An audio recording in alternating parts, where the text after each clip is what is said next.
In tonight's 7 Up Front segment, we're taking a closer look at what the rapid acceleration of inflation means for our purchasing power here in Metro Detroit. I'm joined tonight by Dr.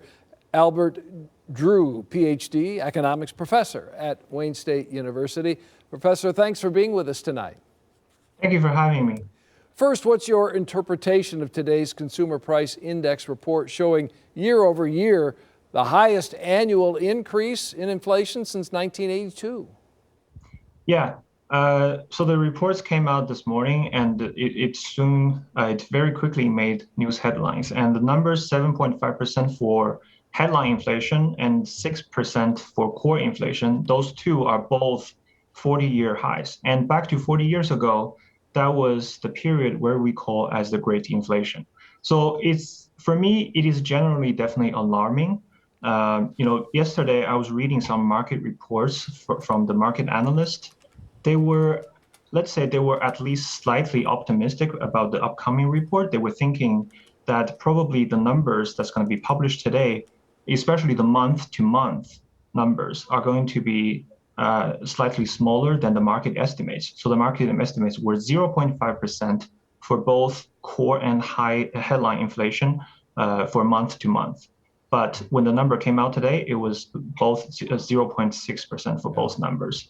So that tells us that we are still a little bit too optimistic about this inflation. It may be more serious than we thought. Maybe it's more enduring, and it takes longer to dissolve. And so yeah, definitely, generally, it's alarming. And there are also some mixed pictures if we divide, the numbers into different categories of our consumption. So in certain areas, we can see some promising signs. I don't know if we can say it's already promising yet, but we can have some comforting points that we can take away. For example, in the car market, so we all know that the car market has increased the price a lot in the past year. So if we take a look at the year over year, new cars are 12.2% more expensive than last year, and used cars are 40% more. However, if we take a closer look at the month-to-month, so January over December, the increase in the new car market is 0.6% versus December over November, that was 1.3%. And the same thing happens to the used car market as well, so 1.5% versus 3.3%. So I don't know if we have already hit a turning point.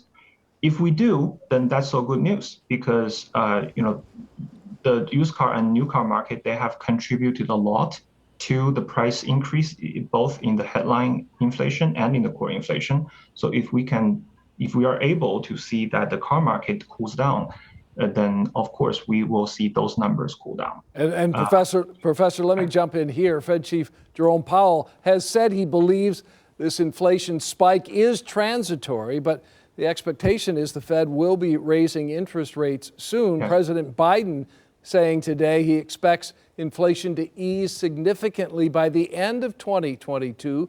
Do you see that in your crystal ball? I'm not 100% sure about that. So I think, as the federal chair, Jerome Powell needs to deliver the message that they are still optimistic about the outlook of the economy.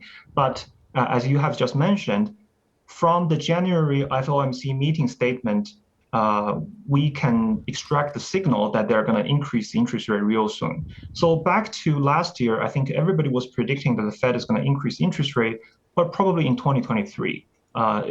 Even the most conservative economists would think that they're going to increase the interest rate in later half of 2022. However, right now, I think we're going to see probably very likely that in March, we're going to see an increase in the interest rate. So that basically tells us that, in fact, we do need to treat the inflation right now. It's not something transitory.